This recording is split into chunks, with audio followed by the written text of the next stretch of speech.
Huy, og ana pa dan yung ubos nga lagad nga kanunay magpaubos, pero magpaibabaw og magabi. Uy, bad na. Uy, sorry. Og karon adlaw mo muna sa ta dili na ta manguyakoy. Og tungod kay dili naman ta manguyakoy, aw atong gamitan na pamatay oras moves. Speaking of pamatay oras mobs, aw ato na tagoy-taguyan diha og lingi-lingian og lingkod-lingkuran para hayang buhay ba sama di ay. Unya kay nakadugma sa tuyog ni Purman aw dadali og layat ang bakagan o di ba?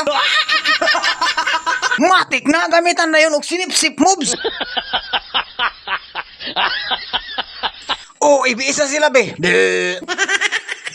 O gani mga oras samtang ako nagpahinga man ni abot si Purman so matago ta aron dili ta masuguan akoy mobs na pud. Unya sa duro na kong tago panguyakoy naay gatapok dito sa likod.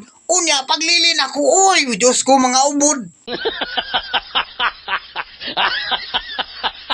Unya sa dugay na tong tago anay bate kong kaluoy sa akong partner na amigo kay giigang na ko siya kayo.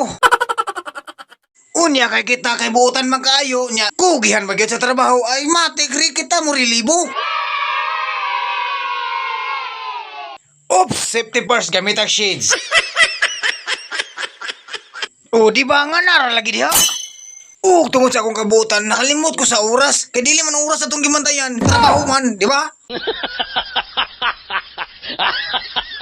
Kung ani nga oras mga bay na tingalo ko kay mingaw naman kayo ang kapaligiran hasta ang buanga nagilis naman din silang tanan.